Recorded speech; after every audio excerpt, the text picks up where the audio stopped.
کاش میں دور پیمبر میں اٹھایا۔ حضرت علی کے بارے میں اللہ کے نبی نے فرمایا من کنت مولاہ فعلی مولاہ، جس کا میں مولا ہوں علی اس کا مولا ہے۔ اور یہاں مولا سے مراد دوست نہیں ہے، یہ ہم دوست کا ترجمہ کرتے ہیں آقا، سردار، جس کا میں سردار ہوں علی اس کے سردار ہیں۔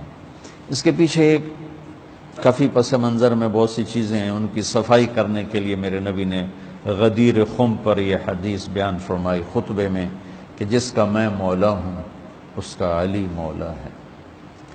تو یہ چند دن پہلے مجھے خیال آیا کہ ہمیں حضرت علی نہیں کہنا چاہیے، ہمیں مولا علی کہنا چاہیے، کہ میرے نبی ہمیں ان کو ہمارا مولا بنا کے گئے ہیں۔ ہم سمجھتے ہیں صرف یہ شیعہ کہتے ہیں مولا علی، وہ صحیح کہتے ہیں من کنت مولاہ فعلی مولاہ۔ آپ سب کے 6 روپے میں حیرانی دیکھ رہا ہوں، حالانکہ میں آپ کو صحیح حدیث پیش کر رہا ہوں۔ من کنت مولاہ فعلی مولاہ، جس کا میں مولا ہوں علی اس کا مولا ہے۔ تو میں اب حضرت علی نہیں کہتا، میں کہتا ہوں مولا علی۔